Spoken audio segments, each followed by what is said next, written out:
Hi friends, welcome to Lalitha tarot channel. So friends, అందరూ ఎలా ఉన్నారండి? బాగున్నారా? సో మీరందరూ ఆనందంగా ఆరోగ్యంగా ఉండాలని మా ఛానల్ తరఫు నుంచి మేము ఎప్పుడు కోరుకుంటామండి. అమ్మవారి ఆశీస్సులు ఇప్పుడు కూడా మా వ్యూవర్స్ మీద ఉండాలి. సో అందరూ కూడా హ్యాపీగా ఉండాలి, ఆనందంగా ఉండాలి, ఆరోగ్యంగా ఉండాలి. సో ఫ్రెండ్స్, ఈరోజు లాంగ్ రీడింగ్ చేస్తున్నానండి. సో లాంగ్ రీడింగ్ సంబంధించి సో మనకు థర్డ్ పర్సన్ ఎంటర్ అవ్వటం వల్ల అసలు థర్డ్ పర్సన్ ఎందుకు ఎంటర్ అవుతున్నారు, సో దానికి సంబంధించినటువంటి క్వశ్చన్ మనం పవర్ ఆఫ్ యూనివర్స్ని అడుగుతూ ఉన్నాం. సో థర్డ్ పర్సన్ ఎంటర్ అవడం వల్ల ఎలాంటి ప్రాబ్లమ్స్ని ఫేస్ చేశారు, సో థర్డ్ పర్సన్ ఎందుకు ఎంటర్ అయ్యారు, సో ఇవన్నీ కూడా మనం ఒకసారి పవర్ ఆఫ్ యూనివర్స్ని అడిగి చూద్దాం ఆన్సర్ మనకి ఎలా వస్తుంది అని చెప్పేసి. సో థర్డ్ పర్సన్ ఎంటర్ అవ్వడం వల్ల ఎలాంటి ప్రాబ్లమ్స్ని ఫేస్ చేశారు, సో ఇవన్నీ కూడా మనం చూద్దామండి. సో ఒకసారి మనం యాజ్ యూజువల్గా 3 కార్డ్స్ తీద్దాం. 3 కార్డ్స్ నుంచి మనకి ఎలాంటి ఆన్సర్ అనేది పవర్ ఆఫ్ యూనివర్స్ మనకి ఇస్తుంది అనేది చూద్దాం friends. So I'm Kumar. So friends, videos నచ్చినట్లయితే ఛానల్ సబ్స్క్రైబ్ చేసుకోండి, లైక్ చేయండి, వీడియో షేర్ చేయండి. సో అలానే బెల్ ఐకాన్ ప్రెస్ చేయండి ఫ్రెండ్స్. వీడియోస్ అప్లోడ్ చేసినప్పుడు సో మీకు నోటిఫికేషన్ వస్తుంది. సో ఇంకా మన ఛానల్ నుంచి ఇలాంటి మరిన్ని వీడియోస్ రాబోతున్నాయి కమింగ్ డేస్లో. సో ఫ్రెండ్స్, అందరూ కూడా సబ్స్క్రైబ్ చేసుకోండి, ఛానల్ని ఎంకరేజ్ చేయండి. సో ఛానల్ని ఎంకరేజ్ చేస్తున్నారు, thank you very much. And చూద్దాం ఒకసారి 3 కార్డ్స్ మనం తీద్దాం. సో థర్డ్ పర్సన్ ఎంటర్ అవ్వటం వల్ల సో ఎలాంటి ప్రాబ్లమ్స్ని మీరు ఫేస్ చేశారు, ఆ ప్రాబ్లమ్స్ రికవరీ అవుతాయా, ఎలా ఉంటుంది సిచ్యువేషన్, సో దానికి సంబంధించినటువంటి మనం ఒకసారి రీడింగ్ అనేది చూద్దాం. ఓకే ఫ్రెండ్స్, ఒకసారి 3 కార్డ్స్ చూద్దాం. And 1, 2 and 3. సో మనకి 3 కార్డ్స్ సో మనకి ఎలాంటి ఇన్ఫర్మేషన్ ఇస్తూ ఉన్నాయి అనేది ఒకసారి చూద్దాం friends. So first one. So friends, మీరు వెరీ బ్యాలెన్స్డ్ పర్సన్, సో న్యూట్రల్గా ఉంటారు. సో అంత బ్యాలెన్స్డ్ పర్సన్, సో మీరు కూడా ప్రాబ్లమ్స్ ఫేస్ చేయాల్సి వచ్చింది. So because of third person enter అవడం వల్ల సో అవి మీ ఫ్యామిలీలో ప్రాబ్లమ్స్ అరైజ్ అయ్యి ఉండొచ్చు, లేదా మీకు ఇష్టమైనటువంటి పర్సన్కి మీకు మధ్య సో ప్రాబ్లమ్స్ ఏదైనా అరైజ్ అయ్యి ఉండొచ్చు. సో అలా థర్డ్ పర్సన్ ఎంటర్ అవడం వల్ల సో కొన్ని ప్రాబ్లమ్స్ అనేవి మీరు ఫేస్ చేయడం అనేది జరిగింది. సో మీరు న్యూట్రల్ పర్సన్, బాగా థింక్ చేసేటువంటి పర్సన్, ప్రాక్టికల్ పర్సన్, సో ఫైనాన్షియల్గా కూడా బాగా ఆలోచించేటువంటి పర్సన్.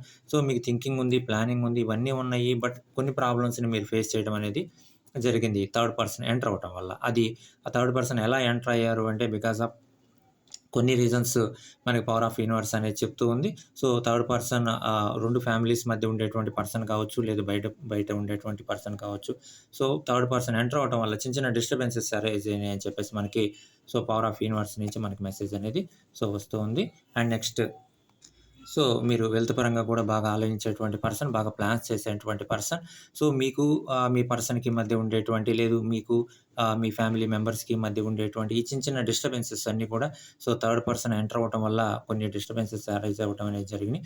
సో ఆ డిస్టర్బెన్సెస్ వల్ల ఏంటంటే కొంతవరకు మీరు ఆ బ్యాలెన్స్ అనేది మిస్ అవ్వటం కానీ, లేదు కొంతవరకు ఓవర్ థింకింగ్ అనేది చేయటం కానీ, సో ఈ ప్రాబ్లమ్స్లో నుంచి మనం ఎలా బయటపడతాం, సో ఈ ప్రాబ్లమ్స్ ఎలా మనకి ఓవర్కమ్ అవుతాయి అని చెప్పేసి ఇలాంటి థింకింగ్ అనేది చేయడం అనేది జరిగింది. సో ప్రాబ్లమ్స్ అన్నీ కూడా రెడ్యూస్ అయ్యేటువంటి సిచ్యువేషన్ అయితే ఉంది. సో ఎవరి వల్ల అయితే ప్రాబ్లమ్స్ అనేది అరైజ్ అయినాయో సో ఆ పర్సన్ వల్ల ప్రాబ్లమ్స్ అన్నీ కూడా రికవరీ అయ్యేటువంటి సిచ్యువేషన్ అయితే ఉంది. సో ప్రాబ్లమ్స్ అన్నీ తగ్గేటువంటి సమాధానమే మనకి పవర్ ఆఫ్ యూనివర్స్ అనేది ఇస్తూ ఉంది. అంతేకాదండి, సో ఒక మనశ్శాంతి అంటే మీకు ఒక పీస్ఫుల్నెస్ అనేది క్రియేట్ అవ్వడానికి కూడా సో ఛాన్స్ అయితే ఉంది. 100% కూడా ప్రాబ్లమ్స్ అన్నీ కూడా రికవరీ అవుతాయని చెప్పేసి మనకి పవర్ ఆఫ్ యూనివర్స్ నుంచి సో మెసేజ్ అయితే వస్తూ ఉందండి. నెక్స్ట్ కార్డ్ చూద్దాం. సో మీకు చాలా పర్సనల్ గోల్స్ అయితే ఉన్నాయండి. సో ఆ పర్సనల్ గోల్స్ కోసం మీరు వర్క్ చేస్తూ ఉన్నారు. సో ఇన్నర్‌గా మీరు మంచి క్యాపబుల్ కలిగినటువంటి పర్సన్, ఇన్నర్‌గా మంచి స్ట్రెంత్ ఉండేటువంటి పర్సన్. సో చిన్న చిన్న డిస్టర్బెన్సెస్ ఏదైతే అరైజ్ అయినాయో, ఏదైతే ప్రాబ్లమ్స్ అనేది అరైజ్ అయినాయో మీకు మీ ఫ్యామిలీ మెంబర్స్‌కి కానివ్వచ్చు, లేదా 2 ఫ్యామిలీస్ మధ్య కానివ్వచ్చు, లేదు మీకు మీ ఇష్టమైనటువంటి పర్సన్ మధ్య కానివ్వచ్చు, ఆ పర్సన్ ఇంట్లో వాళ్ళైనా అయ్యుండొచ్చు, లేదు బయట వాళ్ళైనా అయ్యుండొచ్చు. సో ఈ పర్సన్ వల్ల, థర్డ్ పర్సన్ ఎంటర్ అవ్వటం వల్ల సో కొన్ని విషయాలు బయటికి రావటం వల్ల సో ఇవన్నీ కూడా జరగటం వల్ల ఏందంటే కొంతవరకు ఆ డిస్టర్బెన్సెస్ అనేవి క్రియేట్ అయినాయండి. సో బట్ ఆ క్రియేట్ అయినటువంటి ఆ డిస్టర్బెన్సెస్ అన్నీ కూడా రెడ్యూస్ అవ్వడానికి ఛాన్స్ అయితే ఉంది. సో కొంతవరకు ల్యాక్ ఆఫ్ ప్లానింగ్ అనేది సరిగ్గా లేకపోవటం వల్ల so main key role play చేసింది ఏంటంటే ల్యాక్ ఆఫ్ ప్లానింగ్ అండి. సో ఈ ప్లానింగ్ అనేది సరిగ్గా లేకపోవటం వల్ల సో కొన్ని డిస్టర్బెన్సెస్ అరైజ్ అవ్వడం జరిగింది. సో పర్ఫెక్ట్ ప్లానింగ్ తోటి కానీ వెళ్ళినట్లయితే సో ఇబ్బందే ఉండదండి. సో ఇలాంటి డిస్టర్బెన్సెస్ అన్నీ రాకపోవడానికి ఛాన్స్ అయితే ఉంది. సో ఏదైనా సరే థర్డ్ పర్సన్ అనేది థర్డ్ పర్సన్‌ని మీరు లేకుండా సో ఏదైనా డిస్టర్బెన్సెస్ అరైజ్ అయినప్పుడు సో 2 ఫ్యామిలీస్ గానీ, లేదు ఇద్దరు పర్సన్స్ గానీ చక్కగా కూర్చొని మాట్లాడుకొని ప్రాబ్లమ్స్‌ని సాల్వ్ చేసుకోగలిగితే సో 100% కూడా ప్రాబ్లమ్స్ అప్పటికప్పుడే క్లియర్ అవ్వటానికి సో ఛాన్స్ అనేది ఉందండి. సో ఇలాంటి వీడియోస్ మన ఛానల్ నుంచి మరిన్ని రాబోతూ ఉన్నాయి. సో ఛానల్‌ని ఎంకరేజ్ చేయండి. సో ఛానల్ సబ్స్క్రైబ్ చేసుకోండి. వీడియోస్ నచ్చినట్టయితే లైక్ చేయండి, షేర్ చేయండి. So thank you very much.